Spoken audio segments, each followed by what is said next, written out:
2011년 7월 6일 경기도 안산시 단원구의 한 아파트 안의 놀이터. 이 아파트의 경비원이었던 김 씨는 오후 3시경 아파트 주민으로부터 연락을 받게 됩니다. 놀이터에 방치되어 있는 리어카 때문에 아이가 다쳤다. 리어카 주인과 연락해서 치워달라고 말이죠.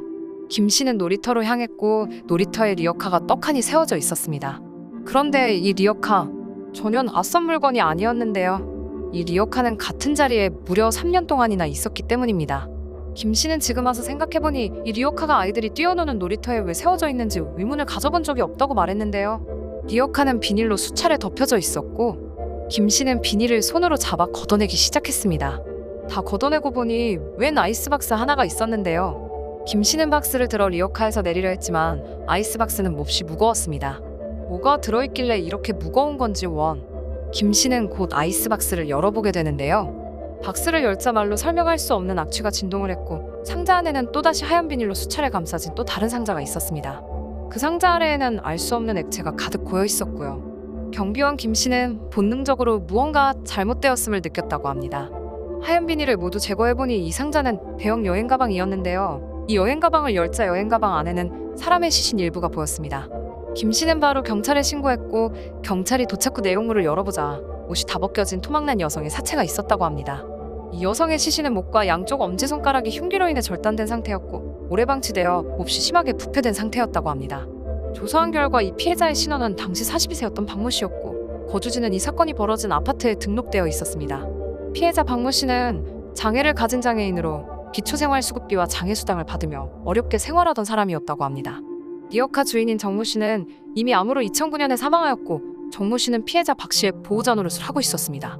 매달 피해자 박 씨 앞으로 나오는 장애수당을 사용한 정황이 포착되기는 했으나 리어카 주인인 정 씨와 피해자 박 씨의 관계가 정확히 밝혀진 게 없고 근거와 증거가 부족하다는 이유로 용의선상에 올랐으나 별다른 단서를 찾지 못하고 수사가 종결되었습니다. 시신이 유기된 놀이터 인근에는 CCTV가 없었으며 그로 인해 누가 어떻게 범행을 저질렀는지 알 수가 없는 상태입니다. 여기서 한 가지 의문점이 있는데요. 리어카의 주인 정 씨는 과거 살인 전과가 있다는 점입니다.